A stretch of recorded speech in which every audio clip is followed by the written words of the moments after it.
You're wearing a sweater that was selected for you by the people in this room from a pile of stuff.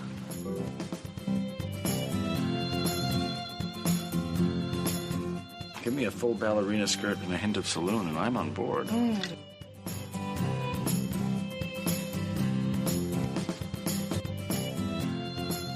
have a hole in my stomach!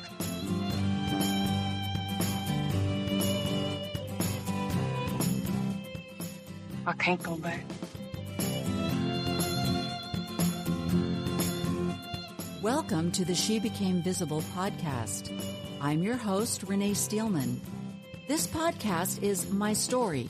It's your story. It's our story. It's all the stories of all the women who one day knew that it was time to remember who they were, who they are, and stand up and be seen.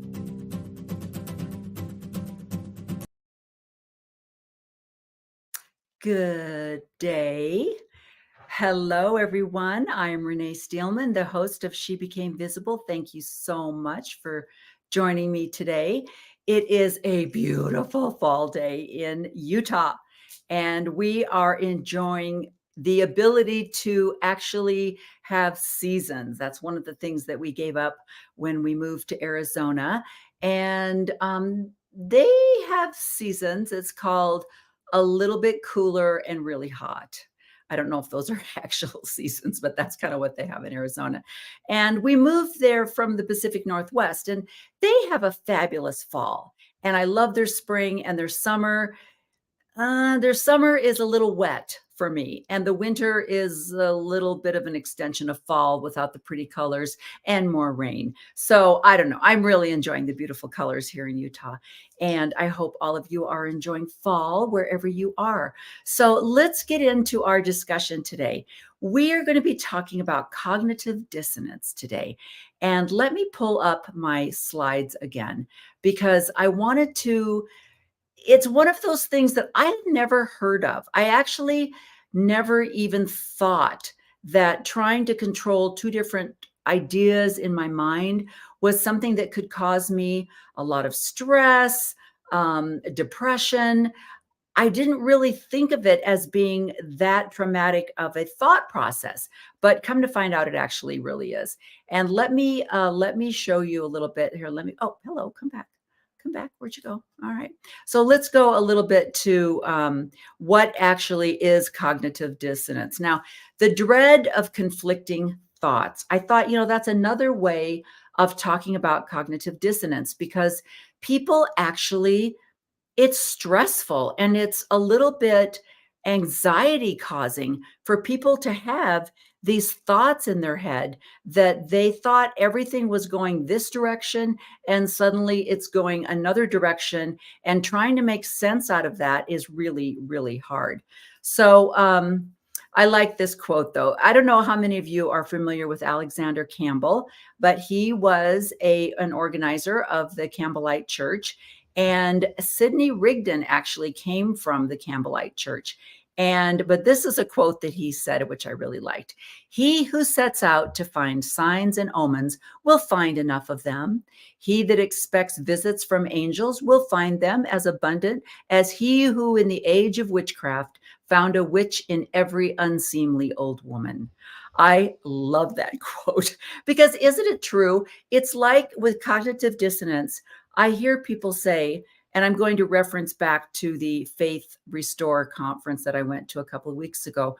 People are almost indoctrinated to the idea that when they have a thought, that this thought that they have is some kind of a Holy Ghost revelation. It can't just be an idea that comes into their head or a remembering process. Oh, that's right. I forgot I put my keys on that back table in the back room. It's never that. It never can be that. It always has to be some huge religious experience. And so often in the faith conference, I heard people say, and then I heard this voice, and this voice in my head said, don't go there with that person. Jared Halverson made that. I heard this voice very distinctly saying, don't give that man a blessing. And I was like, you are so freaking special that God is talking to you right now. But it's never just, you know what? I was just thinking, dang, we should go on a hike. It's always, you know what? The Spirit told me we need to go on a hike. And then when it doesn't work out, when somebody falls off a cliff or gets severely hurt on the hike, it's like, oh, that must have been that I was not listening to the Holy Spirit. That must have just been Satan or what else, you know? So there's always that get out of jail free card, right? So anyway, so that's kind of what I really like that quote. I thought that was great. But let's talk a little bit about cognitive dissonance. So, oh, nope, wait, we're going to go back. Let's go back. Okay, I'm going to be using a presentation that was given by Sherry Dew in May of this year in 2023. It was at Women's Conference, and she's talking about words and the importance of words. Now, she is the director. I don't remember her official title, but she is the head of Deseret Books. And I believe she edits a lot of books. I believe she's written some books. I don't know that for sure, so you can correct me. But she is in charge of Deseret Books. She's the big CEO or whatever. And so she's giving this women's conference in May of 2023. And her main focus is words.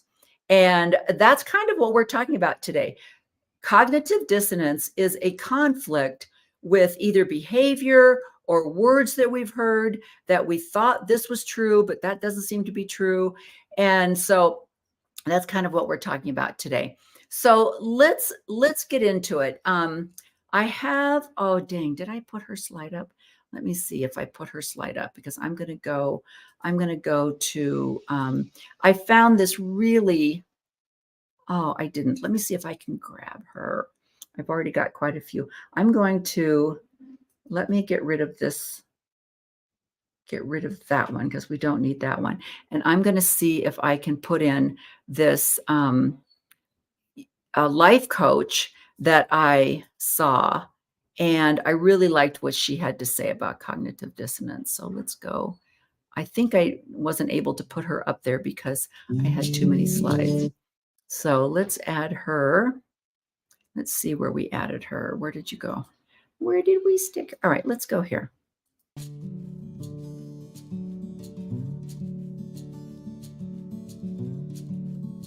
In this video, you're going to learn about cognitive dissonance. Cognitive dissonance is when we have a gap between what we believe is right and what we're doing. That creates dissonance in our lives.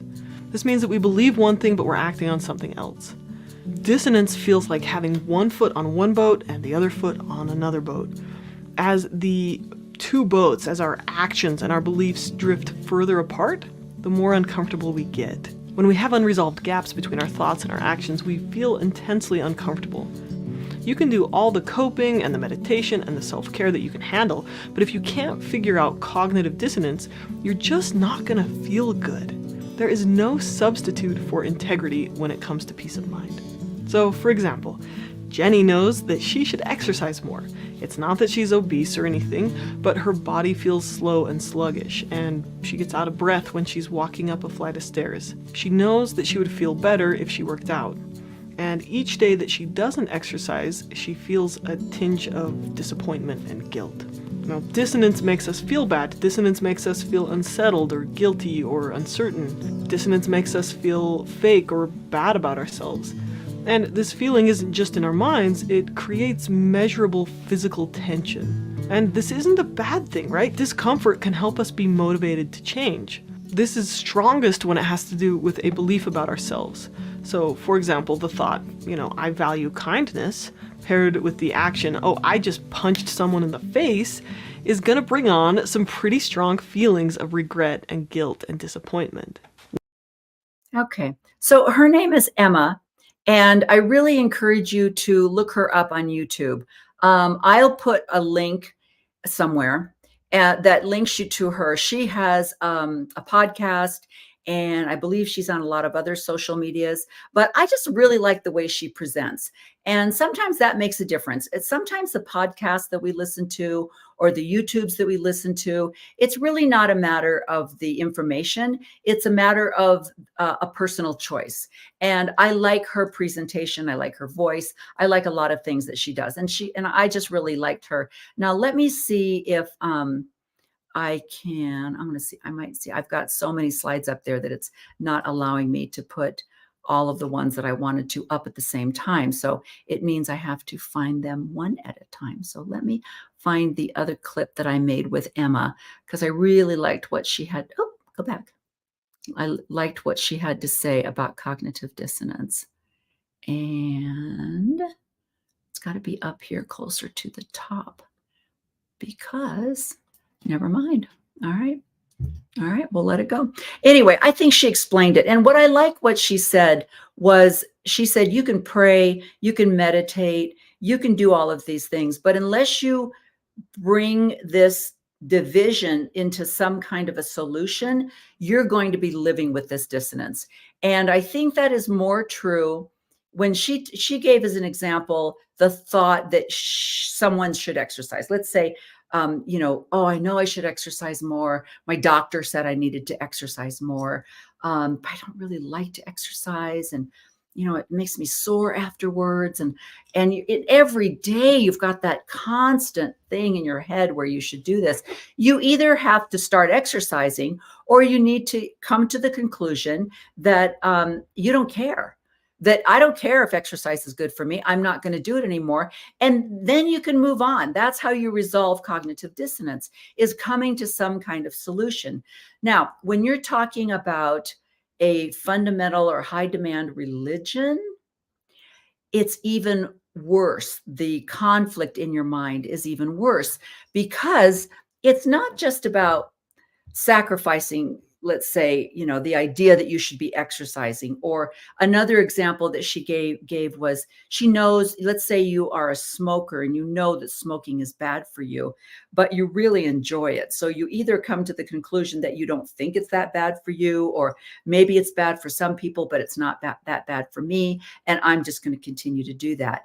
When you've got a fundamental religion involved, it's not a matter of you making a choice. Other people have made choices for you, and they have instructed you or indoctrinated you to believe that their doctrine or their beliefs are the correct ones. So it's a matter of you fighting against what you have been indoctrinated to believe is the truth, with a gut feeling that something's off here. I don't know if I really agree with that. So I don't know. This isn't going to be a heavy discussion, but let's talk a little bit. So I'm going to use Sherry Dew's presentation that she gave at this women's conference to maybe show a little bit of some cognitive dissonance that you might have, or that you may be struggling with. If you have started to get some little twinges as members of the Church of Jesus Christ of Latter-day Saints, are you starting to go, gosh, that doesn't seem right, but they told me it was right, and I'm not supposed to question the authorities, and I don't know. And so that's where it's a little bit deeper than just, thinking about whether you should be exercising or not. So let's watch a little bit. Let's get into the presentation that Sherry had. And I have to tell you, it's a very enlightening or awakening thing to look back at people that you once put on a pedestal, that you once admired so deeply, and that now you're looking at them completely differently. And I have absolutely zero power to read someone's mind. I cannot say what someone's intentions are. So I cannot accuse someone of believing a certain way so that they can keep their job, or so that they can stay, in a family, they can be included in family activities, so they're staying, or let's say they're a doctor or a dentist, and they need to keep up this appearance of active belief in the Church of Jesus Christ of Latter-day Saints so they can keep their job. I'm not going to judge anyone for what their motivations are for staying in the church, but it's just interesting to see people that I used to put up on a pedestal, and now I look at and I go, I don't think she has cognitive dissonance. I don't think she's conflicted at all with her beliefs. But I kind of look at her now and go, oh, wow, okay. This is how you were indoctrinated. And Sherry and I are the same age, which was startling because, when you have someone with that much authority, power, place in the church, I always looked up to her. I never looked at her as an equal in any way. And now I find out we're exactly the same age. And so it's like, wow. It's kind of like when I was in the military and I was going through boot camp, and my company commander, at this time, I was 18 years old. My company commander, and looking back now, probably was 23. But because she was a person of authority, I looked up to her and didn't even question how old she was or how much life she had spent in the Navy. I just looked at her as she knows everything. She's my commander. She's telling me what to do. So anyway, it's kind of how I look at Sherry. But anyway, so let's bring Sherry What on. happens to our hearts and minds when we consume hours, days, years of words, with most of them coming from those who know nothing about the gospel of Jesus Christ? Okay, I find that very interesting because whose definition is it for those who know nothing about Jesus Christ? If we consume, and now she's referencing watching movies, social media, she lists all of them. She'll go through Hulu, Instagram, TikTok, she lists all these things. Why would we spend hours listening to people that know nothing about Jesus Christ? Well, I wanted to make I could have spent hours making more slides, because once you've gone down the rabbit hole of deconstruction, you start listening to outside voices. You start listening to people like Bart Ehrman and Elise Pagel and Elaine Pagel, rather. And these are scholars. These are people who have studied the Bible, the Old Testament, the New Testament, and the original papyra that was found, and translations. And so they know the context behind the words that we consider the words of Jesus Christ, or what we consider scripture, or even in the telling of who Jesus Christ was, what his life was like. These are people that know historical facts about where the world was, where was the Middle East at this time. And so I find it interesting that you have someone who is, oh, crud. My computer is saying, were you planning on plugging me in at all? I'm glad your computer keeps you up and going. I've got to plug my computer in or I'm going to lose you guys, and that would be awful. There we go. And we're back. Okay. Thank you, computer. Thank you for telling me to plug my computer in. Anyway, so I find that interesting. Russell Nelson, I'm not saying he's stupid by any means. The man's a cardiac surgeon and a renowned cardiac surgeon. He has a specialty in life that he spent in learning, and it was not theology. It was not Hebrew. It was not Greek. It was not ancient Egyptian, Middle Eastern, Israeli studies. Okay. He's a cardiologist. So then you've got Dallin Oaks, who's a lawyer. And then you've got Henry B. Eyring, who was a scientist. I know his dad was a scientist. I'm not exactly sure what his business experience was, but regardless, he's not a theologian. So I find that interesting that Sherry is telling us, don't listen to people that don't know about Jesus Christ. I'm like, well, here's the thing. So anyway, I thought that was interesting. Now, the next slide is, I want to talk a little bit about kind of how my awakening happened. Very little new that wasn't out there for 30, 40 years ago. The Church of Jesus Christ of Latter-day Saints is releasing a new set of never-before-seen manuscripts of the Book of Mormon. And it includes images of the seer stone, which was used to translate the book.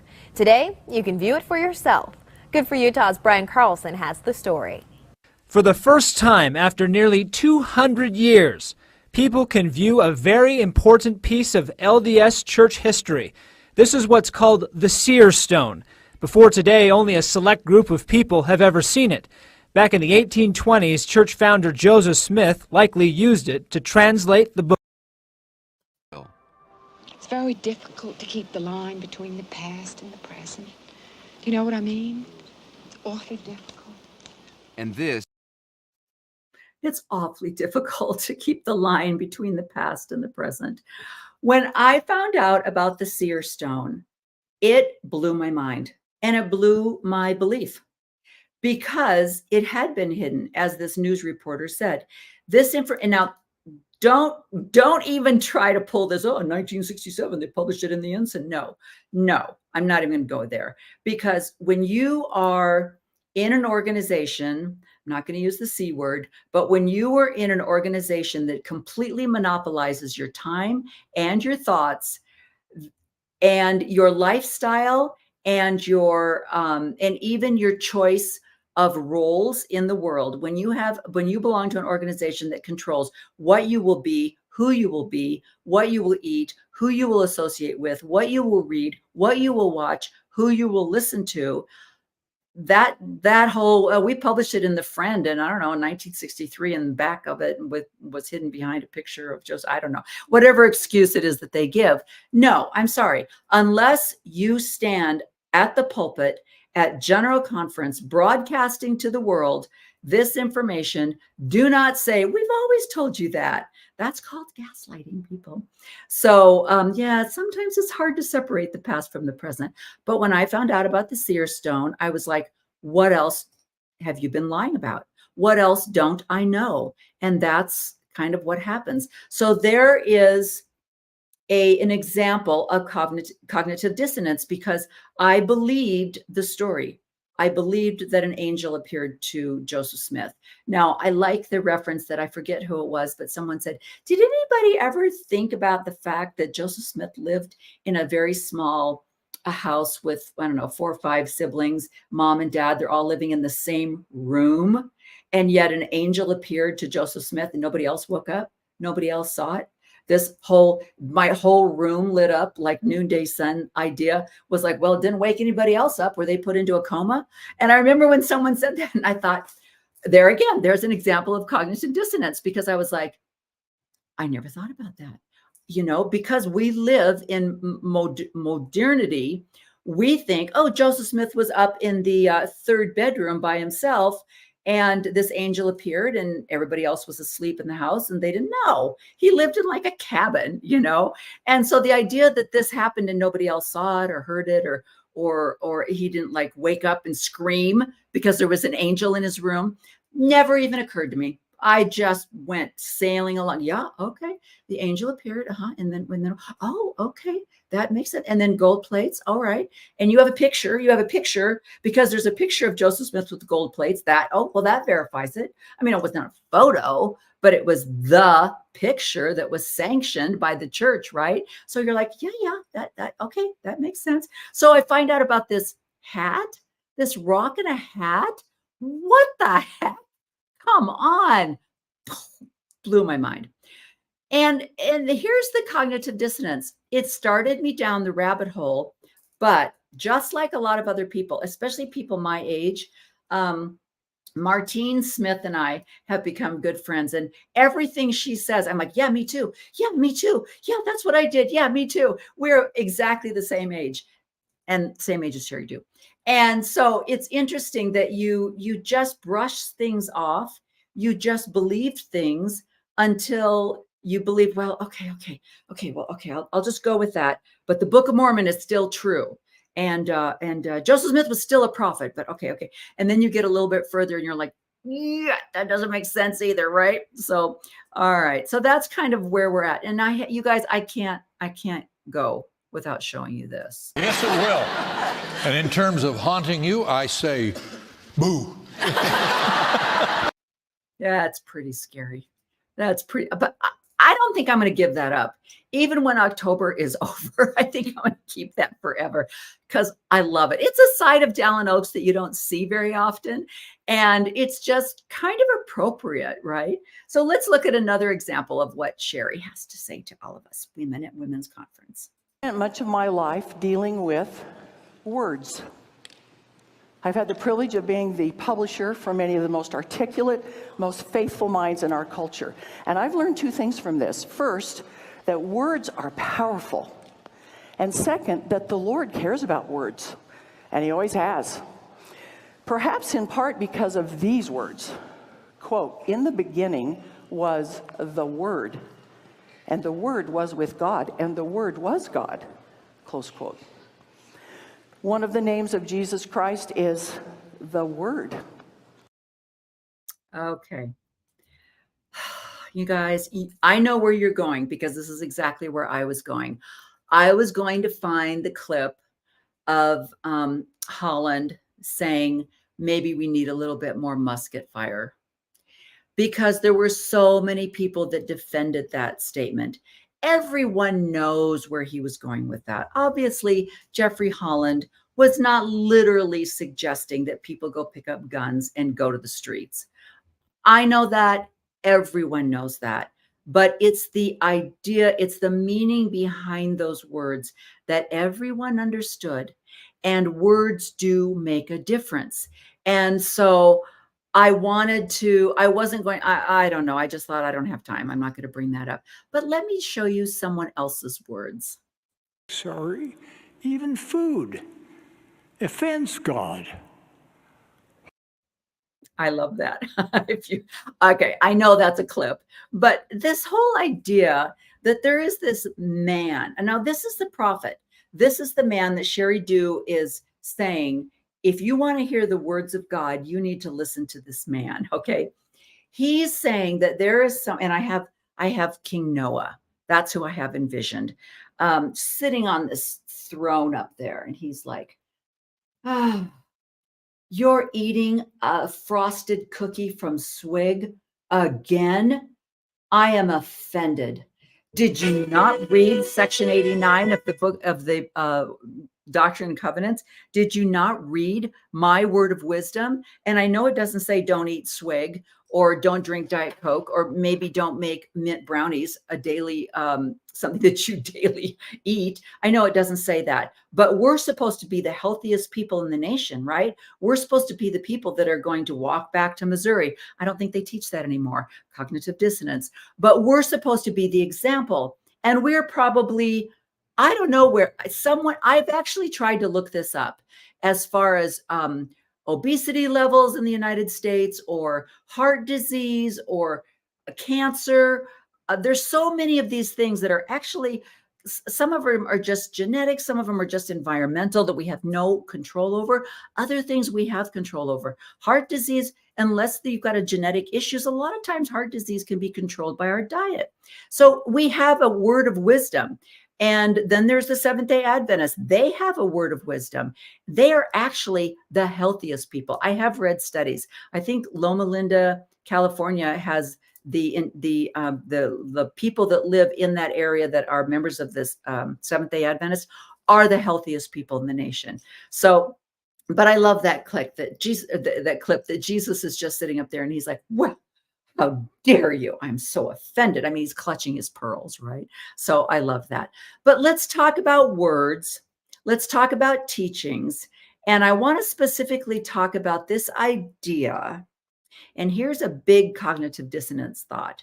This idea that we have God and then we have Satan. And both of these men are gods, and they are both powerful, and that we as humans on earth are in a constant battle with these two beings that are constantly putting thoughts in our head, enticing us to do things. God is enticing us to do good things, serve one another, love one another. Satan is enticing us to hate and to abuse our bodies. And it's just this idea that there are literal two gods. And I just went through and went like, oh, okay, but I never really let that take over, that I thought that something that had come into my head was being put there by an outside being. And that's what I think is important. So let's talk a little bit about Satan. Another thing Kimball does in his book is to put the fear of Satan deep within your psyche and your heart. And that's why when I grew up in the church, a lot of people had this deep deep-seated fear of Satan. Still probably there in the church to some extent. So Kimball talks about the battle with Satan. Pictured above, a.k.a. Lucifer in the temple ceremony. That's what he looked like when I went through. He's probably not in there anymore. He's just a man in some robes, or maybe now in a suit. All right, so Kimball talks about the battle with Satan. What does he say? He says Satan is clever, he's highly trained, he has thousands of years of experience, is superbly efficient, determined, and has superior powers compared to man. Wow.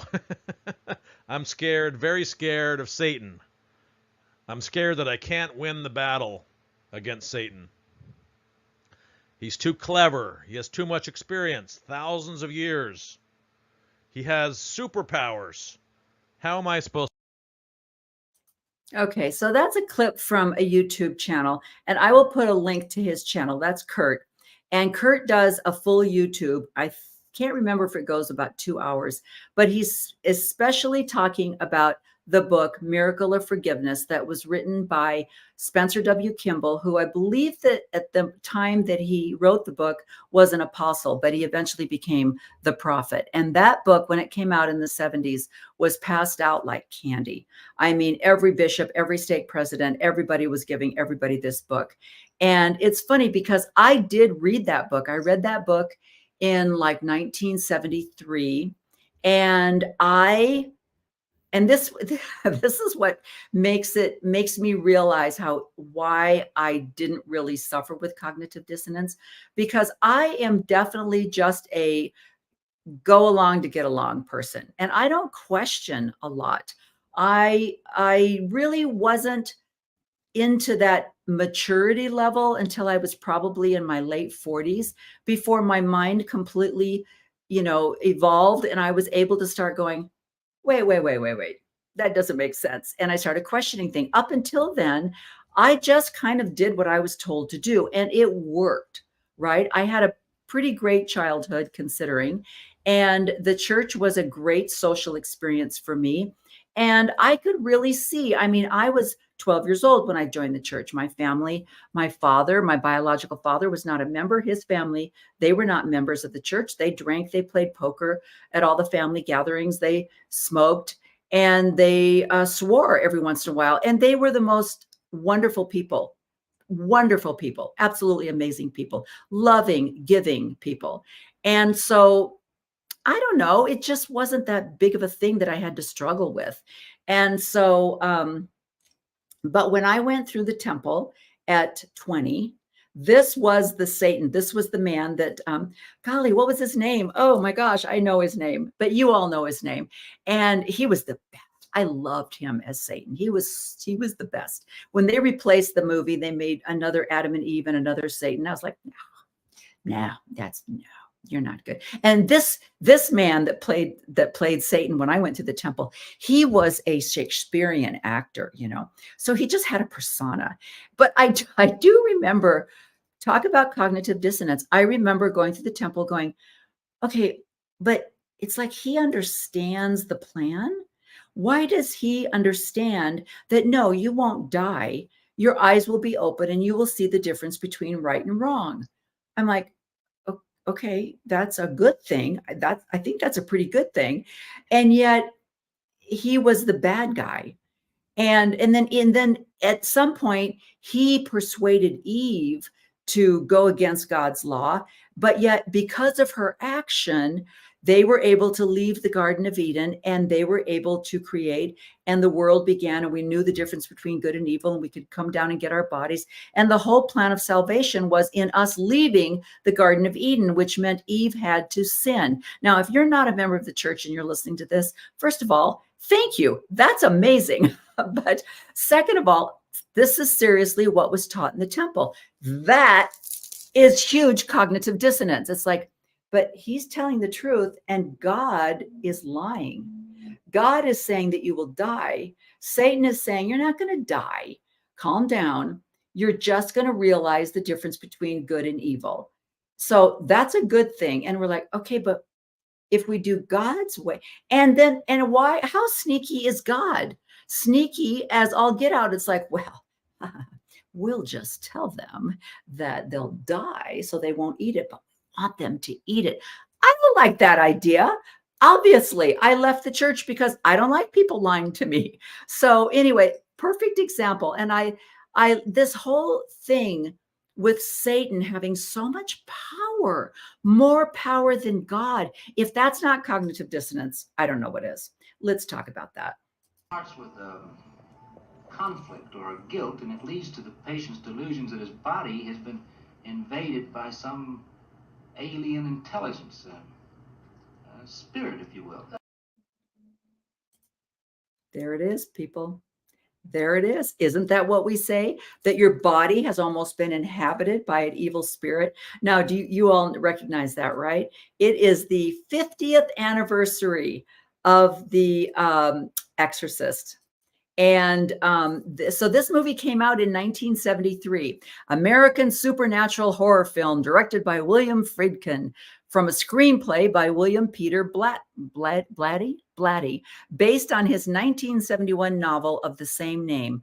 The film stars Ellen Burstyn, Max von Sydow, Jason Miller, and Linda Blair. The story follows the demonic possession of a young girl and her mother's attempt to rescue her through an exorcism by 2 Catholic priests. Now, this movie got pretty good reviews. If you are fans of Mormonland, they interviewed a professor of film from the University of Utah a couple of weeks ago, and they were showing The Exorcist downtown Salt Lake somewhere. And he talked about how important this movie was, and actually how it kind of set a new genre for movies. And listen to some of the reviews. Let's see if I can read this. Besides the performances, which are uniformly strong, what's so terrific about The Exorcist is how it's in no hurry to get to the meat of its horror. Unlike today's horror movies, it isn't exploitive. It's about its characters. And this is a review from the Bangor Daily News. And then the BBC says, there is no doubt this is a traumatic film, but whether or not you enjoy it, it will depend on what you're looking for. And I thought that was very interesting. So anyway, so The Exorcist comes out, and it's about being possessed by the devil. Well, this is the same belief that the church is teaching, basically. And I just thought that was kind of interesting. So look at, now, why do I have this part on here? I love this too. Conflict or guilt, and it leads to the patient's delusions that his body has been. Starts with a conflict or a guilt. And isn't that basically what we're taught? I'm sorry. You're sorry? Jesus Christ, 88 doctors, and all you can tell me with all of your bullshit is. Okay, I love that part, because as I've said before in some of my podcasts, our youngest son was severely disabled, and I dealt with a lot of doctors. And when she said, yeah, 88 doctors, and all you could come up with was, blah, blah, blah, I thought, oh, isn't that just the truth? Here's a mother. They're telling her that her daughter has, mental problems, that she's suffering from schizophrenia, that she has depression. And she's like, I know my daughter. I know what's going on here. So I thought, oh my gosh, I might end up actually saving that one as well, because I kind of really related to that. So let me go. I want to go and I get to add some more now. So let's go to 40.4. All right, let's look at this one. No doubt flattery helped create the mists of darkness Lehi saw in his vision of the tree of life. Beware of those who tell you what you want to hear. Beware of those that tell you what you want to hear. Let's talk about flattery. Who tells us what we want to hear? Let's look at this. Why do dignitaries from around the world feel drawn to prophets, seers, and revelators? Why do we feel something unique when President Russell M. Nelson, President Dallin H. Oaks, President Henry B. Eyring, and any member of the Quorum of the 12 Apostles speaks or walks into the room? It is because they are not like any other leaders on earth. They have been ordained as special witnesses of the name of Christ in all the world. And according to the prophet Joseph Smith, they possess all the keys that ever were or that can be conferred upon mortal man. It is the presence of these restored priesthood keys. Okay, let me go back, because this is what she says first. No doubt flattery helped create the mists of darkness Lehi saw in his vision of the tree of life. Beware of those who tell you what you want to hear. Okay, and then she goes on to talk about how these men, we stand up, we feel differently when they walk into the room. Why do we feel differently? Because these are men of God. And when I know Russell Nelson just got some award that was, I swear, bought and paid for. He's being compared to Nelson Mandela. I mean, come on. The flattery of the whole, I should have found the clips with David Bednar standing up and nobody else is allowed to stand up, or the clip maybe many of you have seen where I believe it was David Bednar. Can't remember, but he was visiting. He was in a foreign country that they don't know the American culture. And so they were all sitting in the chapel in a steakhouse, and he walks in. They're like, great, he's here. I can't wait to hear what he's going to say. And they actually, the men that were with this general authority, I think it was Bednar, they were like, stand up, stand up, stand up. And it's like, wow, you want to talk about flattery? Let's talk about flattery. Pretty amazing. Words about prophets. I declare without reservation that the most important words being spoken on earth today are those from prophets, seers, and revelators. Some of their words are to worldwide congregations and others to an audience of one or two, but their words always have power. During a recent meeting with President Nelson, I had a chance to scan an extensive document that lists the dignitaries with whom he has met since becoming president of the church. It was an impressive list of ambassadors, religious leaders, and much more. I asked the president how many on the list he had actually invited to come and meet with him, and he said, none of them. Each of these individuals requested an audience. There you go. That's what I'm talking about. He did not invite any of those dignitaries. They contacted him. That's not flattery. That's that kind of indoctrination that Sherry is putting into the minds of the women that were attending that conference. That is telling us who these people are. It is elevating these people to a higher level than we are. How dare we think we can use our own minds and think through things ourselves? These men have got it all figured out. And I want to show you an example of that. And this is a hard one for me, and I'll tell you why afterwards.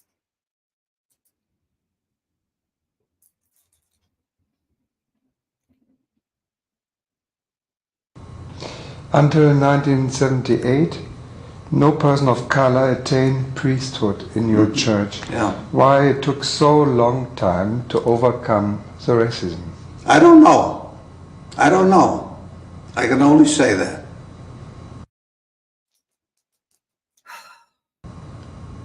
But it's here now.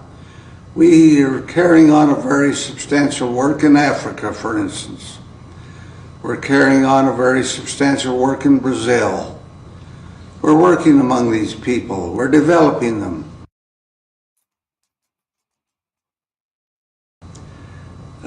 We've had them among the leadership of the church, and they're able, they do a great work, and we love them and appreciate them and respect them and are trying to help them.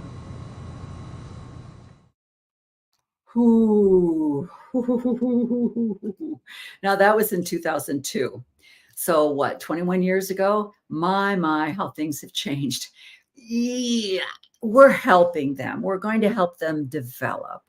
And for him as a prophet, as Sherry said, let me go back and see. Is this the one? Let me go back and see if she's about prophets. I declare without reservation that the most important words being spoken on earth today are those from prophets, seers, and revelators.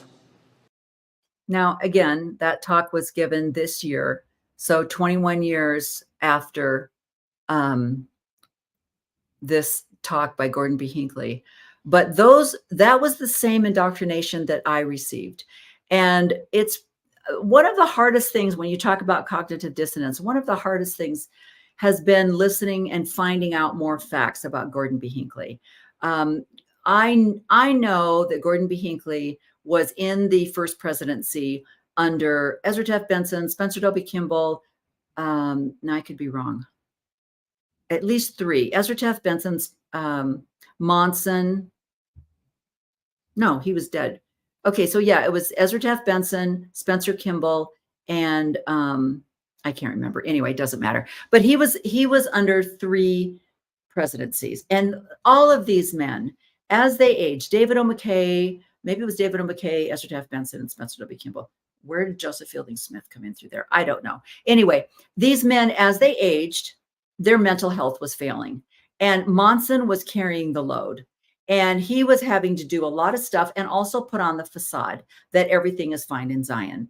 And so I admire him for that.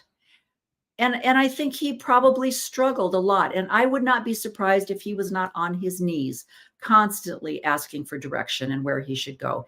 He also, his emphasis in life was on the media, and he knew how to use the media, and he wanted to use the media to expand the missionary work for the church.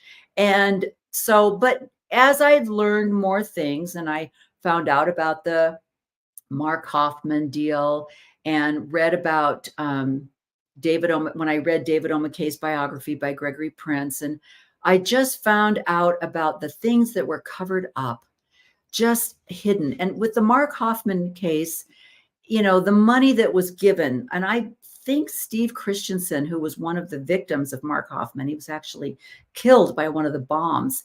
I think he was brought in somehow to finance purchasing some documents from Mark Hoffman by the church. The church uses outside organizations to do their dirty work so that it can't be traced back to them. Unfortunately, in this day and age, I think that's getting more and more difficult to do. But there was a gentleman, and I think it was Christensen up in Canada. And they were like, look, if you could buy these documents for us, then they can't tie it back to us. But the church did go ahead and pay some and then just hid them away.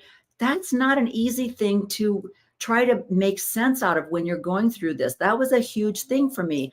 Let me tell you why, and I think I may have mentioned this before. Gordon B. Hinckley came and spoke to our little stake in Japan when I was stationed in Japan, and we had driven up to Tokyo, and they were announcing that they were going to build a temple in Tokyo. And Gordon B. Hinckley came and he spoke to our little stake, and I went up to him, and then we were he came and spoke to our stake, and I went up and shook his hand. And then they came and announced that they were going to build a temple in Tokyo. And then I wrote him a letter, and I said, I really enjoyed meeting you. I'm wondering if you would marry my husband and I. We are getting married in the Salt Lake Temple in November 1974. Would you be available to marry us? Now, those were the good old days when you could do things like that. I can't imagine that I did that. But hey, I was 19. And he had also spoken to my husband when he was on his mission in Indiana, and he really felt a connection with Gordon Hinckley. Well, my husband's mission president was Mark Benson, who was Ezra Taft Benson's son. So he was part of the whole dynasty, right? So there was this connection. So I wrote a letter, and he said, sure, I'd love to. So we were married in the Salt Lake Temple by Gordon B. Hinckley. Come on. Mark Benson was there because my husband invited him, being his ex-mission president.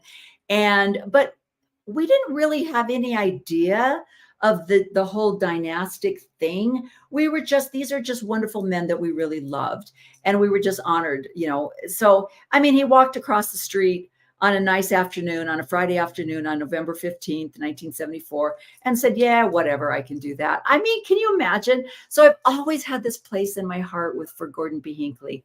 But now I've watched these things and I still love him. I still love him, and I don't see any malice. I see a man struggling with this whole idea of how do I keep this thing going? And I think he made bad choices. Now, this is the same understanding that people give to Joseph Smith. They say he's a man, he was just doing the best he can, but I don't see the similarities there, because this is a man that purposely did things and deceived people and took their money, and Gordon B. Hinckley wasn't doing that. So anyway, but that's a hard thing for me to watch. So I think, let me see if that's the end of my slides. I believe it is. And so that was the main things that I wanted to talk about today, was the idea of cognitive dissonance, the idea that you can come to some conclusion. And let me just go in to say, again, I'm not a life coach. I'm not a psychologist. I'm not a therapist. And I do believe that every person is given different personality. I'm a big believer in the Enneagrams, right? And I do believe you can find these personality similarities in the Enneagrams. And I just don't have that kind of personality. So for me, it wasn't a matter of being physically in or mentally out. Now, again, my situation is 100% different than most other people's situation. It was also right during COVID, and we had moved to Arizona. We weren't really entrenched into the ward that we were in. There wasn't a huge tie. We had left a lot of really great people. I don't know what I would have done. I honestly don't know what I would have done if I would have found out that information while we were still living in Washington State or in Oregon, where we had spent almost 50 years. So I don't know. But everything fell into place for me. So once I found this information, it was a matter of, how do I solve this cognitive dissonance that's in my mind? And for me, it was, I'm not going to belong to an organization that lies to people and connives them into doing things for the corporation and not for the betterment of their self or their families. I choose to leave. And that way I didn't have that constant battle.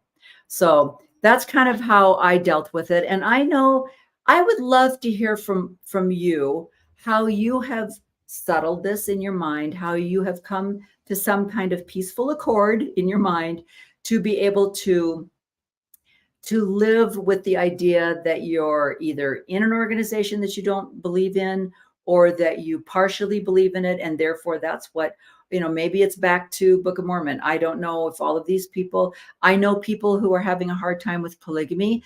Their cognitive dissonance is to accept that Joseph Smith was a prophet, but all of the other prophets from that point on are evil men in conspiracy with Satan. That's how they've solved their thing. Now, they are still calling themselves active believing members of the Church of Jesus Christ of Latter-day Saints. They are still attending with the belief that the current prophet is not a prophet and that he is not teaching correct principles. That's how they did it, folks. That's all I'm saying. If that works for them, they have found peace. And that's great. For me, I chose to walk away from the whole kit and caboodle. So it's very interesting. But I think the biggest thing is just being aware of what this is. And is there a way to find peace in your mind and to go on with your life? And I hope you will find that. Please look into some of the, I will put links to Emma. I think her podcast is really fun on YouTube. And I will also put a link to Kurt. Kurt is, he does a lot of research, and I've asked him to be on my podcast, and he says no, he doesn't want to. He's kind of shy, but he said, please, you are free to use all of my material. One of the things I wanted to say in ending here, one example of cognitive dissonance for me, and I tried to get this clip and I wasn't able to download it. I don't know if there's a block on some YouTubes that make it impossible for you to download them, but I have not been able to download this. But my friend Martine, who you can find on Mormon Stories, if you will look up, just Google Martine Smith Mormon Stories, and it'll send you right over there to their podcast. It's a 3-parter, but it's fabulous. And one of the things that she says was she was attending women's conference like this one that Sherry Dew was. And they had like an open mic session. And she stood up and she said, you know, I'm really conflicted because Martine and I both grew up with Spencer W. Kimball and Ezra Taft Benson, who told us that our role and our purpose in life was to be a stay-at-home mom, that we were to have as many children as physically possible, and that we were to stay home and nurture and raise them. And that was our job. And it would be our job for time and all eternity. And we accepted that. So Martine had enough guts. This is one of the things I love about her. She stood up to the microphone and she said, you know, I'm really conflicted because I gave up my education and any idea that I would want to have a profession to be a stay-at-home mom. I wanted to have 12 children if I possibly could. Now, Martine's story is amazing. You'll have to watch it. But she said, but the women that have been brought in to teach us and talk to us today at this women's conference are all professional women with careers, small families, and very high educations. So I'm conflicted. And Martine says they basically told her to sit down and be quiet. But that's one of my things is we were taught this.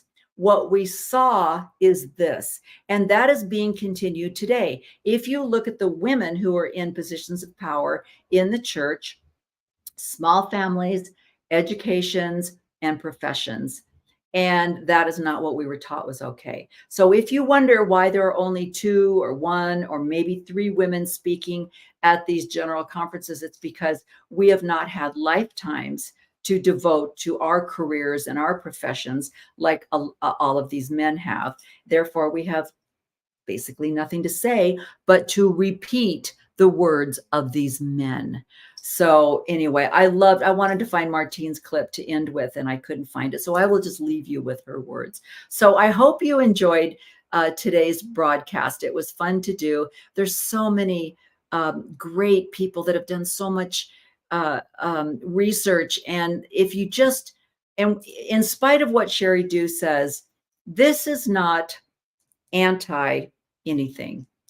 What is out there on the internet and on social media are historical facts. Unfortunately, they now have the Joseph Smith papers.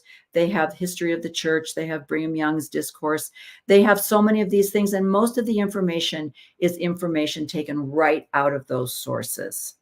So that's the conflict with trying for her to say, get your sources from designated authorized people. We're like, we did. It's from the Joseph Smith papers. This is what he said. Or this is from the history of the church, page 347. This is what was documented. And that's the conflict that they're having, is trying to dispute their own words. So thank you for joining me today. It's been a fun podcast to do. I'm looking forward to next week. Might be a little crazy. We're snowbirds, so we're moving back to the heat. And I don't know where I'm going to be, but hopefully I'll be able to get a podcast put together, because I love to just encourage women, especially women of my demographics.